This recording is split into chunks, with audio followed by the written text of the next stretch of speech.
பிரபாஸ் கதவம் சேனலை சப்ஸ்கிரைப் பண்ணி bell ஐகானையும் click பண்ணிக்கோங்க. ஜனாதிபதி திரௌபதி மர்மு இன்று தனது 66வது பிறந்த நாளை கொண்டாடுகிறார். அவருக்கு பிரதமர் மோடி, உள்துறை மந்திரி அமித்ஷா உள்ளிட்ட பல்வேறு தலைவர்கள் வாழ்த்து தெரிவித்து வருகின்றனர். என்னை மிகவும் வேதனைக்குள்ளாக்கிய கள்ளக்குறிச்சி நிகழ்வு நிகழ்ந்திருக்க கூடாத ஒன்று என முதலமைச்சர் மு க ஸ்டாலின் தனது எக்ஸ் தள பக்கத்தில் பதிவிட்டுள்ளார். கால்நடை மருத்துவ படிப்பு விண்ணப்பிக்க கால அவகாசம் நீட்டிக்கப்பட்டுள்ளது.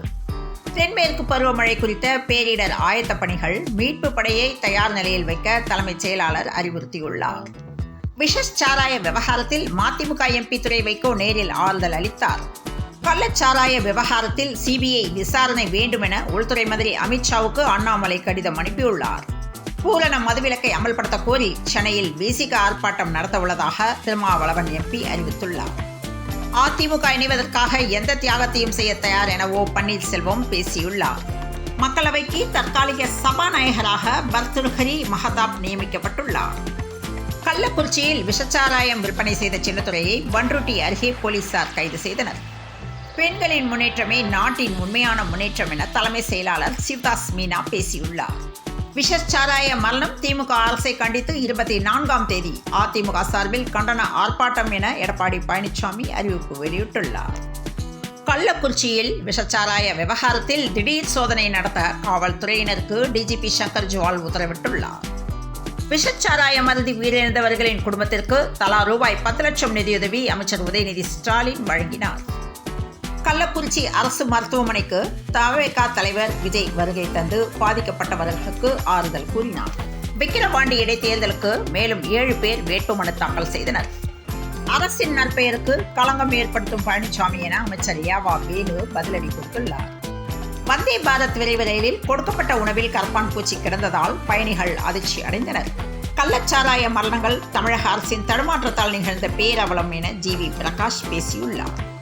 கள்ளச்சாராயம் குடித்து பாதிக்கப்பட்டவர்களுக்கு சிறப்பான சிகிச்சை அளிக்கப்படுவதாக அமைச்சர் ஏவா வேலு தெரிவித்துள்ளார். கள்ளச்சாராயம் குடித்த 37 பேர் மரணம் அடைந்ததால் கள்ளக்குறிச்சியே கதறி அழுகின்றது. டிஎன்பிஎஸ்சி குரூப் தேர்வுக்கான ஆன்லைன் விண்ணப்பம் வெளியிடப்பட்டுள்ளது.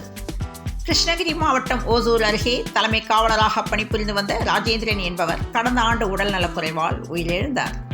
உயிரிழந்த தலைமை காவலர் குடும்பத்துக்கு ரூபாய் 25,49,000 நிதியுதவி வழங்கப்பட்டது. கள்ளக்குறிச்சி மாவட்டத்தில் கள்ளச்சாராயத்தை அருந்தி உயிரிழந்தோரின் எண்ணிக்கை 50ஆக அதிகரித்துள்ளது. இந்த நிலையில் குளிர்சாதன பெட்டிகளுக்கு தட்டுப்பாடு ஏற்பட்டுள்ளது. தெலுங்கானாவில் பேருந்து நிலையத்தில் பிறந்த குழந்தைக்கு வாழ்நாள் முழுவதும் இலவச பயணம் மேற்கொள்வதற்கான அனுமதியை அந்த மாநில போக்குவரத்து கழகம் வழங்கியுள்ளது. இடைத்தேர்தலில் வெற்றி பெற உழைப்பு ஒன்றே வழி என தொண்டர்களுக்கு சீமான் அறிவுறுத்தியுள்ளார். மெத்தனால் எங்கிருந்து வந்தது என கண்டுபிடிக்க காவல்துறைக்கு முதலமைச்சர் மு க ஸ்டாலின் உத்தரவிட்டுள்ளார். சூப்பர் 8 சுற்றில் சூரியகுமார் யாதவ் அரை சதம். இந்திய அணி 181 ரன்கள் குவித்துள்ளது. சூப்பர் 8 சுற்று ஆப்கானிஸ்தான் அணிக்கு எதிராக டாஸ் வென்ற இந்தியா பேட்டிங் தேர்வானது. இன்றைய பெட்ரோல் மற்றும் டீசல் விலை நிலவரம். பெட்ரோல் லிட்டர் ஒன்றுக்கு 100 ரூபாய் 75 காசுகளுக்கும், டீசல் லிட்டர் ஒன்றுக்கு 92 ரூபாய் 34 காசுகளுக்கும் விற்பனையானது.